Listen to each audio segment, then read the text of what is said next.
Olá, pessoal! Hoje nós vamos começar na página 40 do nosso livro de português. Nós vamos aprender sobre crônica. Nessa unidade, você vai ler textos com entonação adequada e expressividade, ler e interpretar uma crônica, identificar os elementos da crônica, personagem, tempo, espaço, enredo e narrador. Produzir crônica a partir de histórias em quadrinhos, estudar com a concordância entre o substantivo e artigos, adjetivos e locuções adjetivas. Estudar a tonicidade das palavras e participar de atividades orais. Aqui na página 42 nós temos uma crônica chamada Comunicação. Antes de você iniciar a leitura, dê uma olhadinha nessa crônica. Uma coisa que a gente já consegue observar logo de início é que ao invés de usar travessão para iniciar as falas, iniciar o discurso do personagem, são usadas aspas, aquele sinal que a gente já viu lá atrás na nossa outra aula de pontuação. Você vai fazer a leitura dessa crônica bem devagar, prestando bastante atenção. O autor dessa crônica é o Luiz Fernando Veríssimo, esse que está aí na foto ao lado. O escritor Luiz Fernando Veríssimo nasceu em 1936, na cidade de Porto Alegre, no Rio Grande do Sul.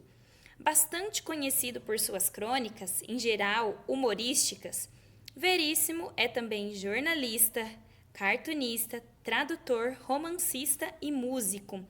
Atualmente tem uma coluna no jornal Estado de São Paulo, na qual escreve artigos, comentários e crônicas. Depois da leitura da crônica, você vai conseguir responder essa 1. Você conseguiu adivinhar de que objeto o comprador estava falando antes de chegar à resposta no final da história? O que acontece nessa crônica? O comprador, um homem, ele vai até uma loja e ele não consegue falar o que ele está querendo comprar. Ele começa a descrever, é assim, é assim. E quando nós lemos que ele fala assim, a gente imagina que ele está explicando, fazendo gestos. E o vendedor tem bastante dificuldade para entender o que ele quer comprar. Quando você estava lendo, você conseguiu descobrir qual era esse objeto que ele queria comprar antes do final da história? Você vai responder para mim no caderno. 2.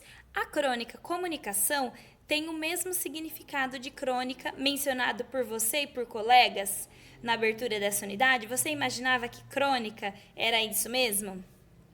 3. A crônica Comunicação é uma narrativa. Quais são os personagens dessa história? São poucos personagens. Você vai escrever aí quais são eles na resposta da número 3. 4.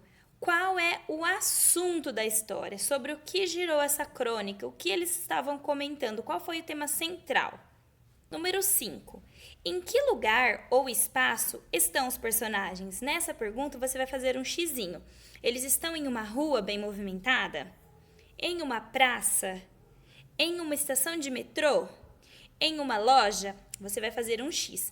Então, esses são elementos importantes da crônica. O local onde ela acontece, onde ela ocorre, os personagens. E agora nós vamos para outra pergunta. Na página 45, número 6. Os fatos de uma história acontecem em um tempo. Nessa história, os fatos acontecem durante uma sequência de vários dias. Será que foi assim mesmo que aconteceu? A circunstância de uma conversa? O período de um dia inteiro? Eles passaram um dia todo durante essa crônica? O período de uma noite inteira? Essa é fácil, você também consegue responder. Releia o início da crônica. É importante saber o nome das coisas, ou, pelo menos, saber comunicar o que você quer. Imagine-se entrando numa loja para comprar como é mesmo o nome? Marque um X na alternativa que completa adequadamente a afirmação. O início da crônica é contado por um narrador. Esse narrador conta o que acontece na história como se falasse. A maneira que esse narrador contou, parecia que ele estava falando com os personagens, consigo mesmo, então com ele mesmo, com o leitor da crônica, parecia que ele estava falando com a gente, com quem estava lendo, com você, ou com o outro narrador. Faça um X aí também. Número 8. Em um momento da crônica, o comprador diz: a palavra me escapou por completo.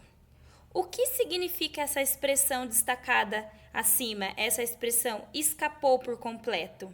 Explique com as suas palavras. Será que escapou? Isso lembra muito o que a gente já aprendeu lá atrás, no sentido figurado. 9. Releia esse trecho. Presta atenção nas minhas mãos, o comprador disse.